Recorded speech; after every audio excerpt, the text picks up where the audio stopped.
Saudara-saudara, rapat saya buka. Hari ini kita menempuh lagi suatu saat yang bersejarah dalam perjuangan kita. Kedua delegasi, yaitu delegasi Republik Indonesia dan delegasi BFO, sudah dapat persetujuan tentang suatu konstitusi, rencana konstitusi yang nanti akan kita tanda tangani dan sesudah itu akan diserahkan kepada delegasi Belanda. Dalam sejarah bangsa Indonesia, banyak tokoh besar yang telah memberikan kontribusi luar biasa. Salah satunya adalah Dr. Andes Muhammad Hatta, atau yang lebih dikenal sebagai Bung Hatta, seorang proklamator, wakil presiden pertama Republik Indonesia, dan pejuang integritas sejati. Ia dikenal sebagai Bapak Proklamator, seorang negarawan besar yang hidup dalam kesederhanaan. Bung Hatta, pemimpin yang tidak hanya berpikir untuk hari ini, tetapi juga masa depan bangsanya. Lahir di Bukit Tinggi tanggal 12 Agustus 1902, Bung Hatta dikenal sebagai sosok yang berpendidikan tinggi dan cerdas, lulusan ekonomi dari Belanda. Ia adalah tokoh yang memperjuangkan kemerdekaan tidak dengan senjata, melainkan dengan pemikiran dan pena. Bung Hatta hidup sederhana, bahkan hingga tidak sanggup membelikan sepatu impian anaknya. Ia tak pernah mengambil keuntungan pribadi dari jabatannya, karena baginya jabatan adalah amanah, bukan fasilitas. Bung Hatta dikenal sebagai pribadi yang jujur dan bertanggung jawab. Ia menolak hadiah, menolak fasilitas pribadi, dan menulis catatan keuangan dengan teliti.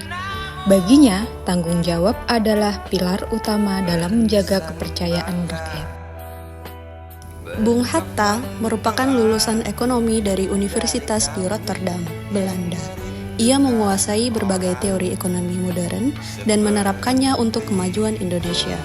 Ia merumuskan sistem ekonomi koperasi sebagai dasar ekonomi Indonesia yang berkeadilan.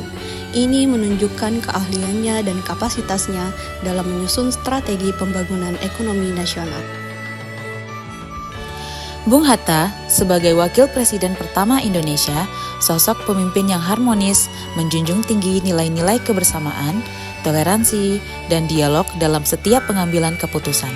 Dalam perjuangannya memerdekakan Indonesia, ia selalu mengedepankan musyawarah dan menghargai perbedaan pendapat.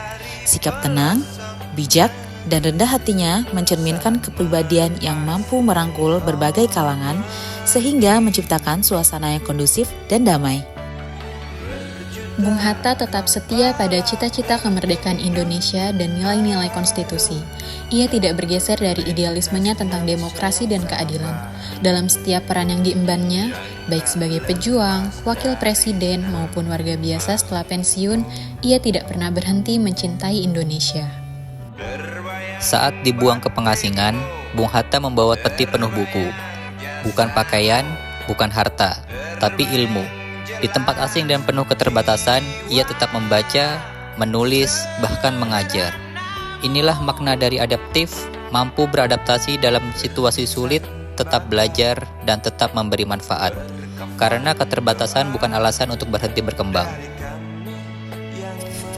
Bung Hatta selalu bekerja sama dengan tokoh-tokoh lain, baik saat masa pergerakan kemerdekaan maupun saat menjalankan pemerintahan. Proklamasi kemerdekaan Indonesia adalah hasil kolaborasi dari seluruh pejuang kemerdekaan, bukan karena hasil perjuangannya sendiri. Sebagai generasi penerus, khususnya ASN muda, mari terus belajar dari Bung Hatta, meneladani nilai-nilainya, mewujudkan pelayanan publik yang berakhlak demi Indonesia yang lebih baik.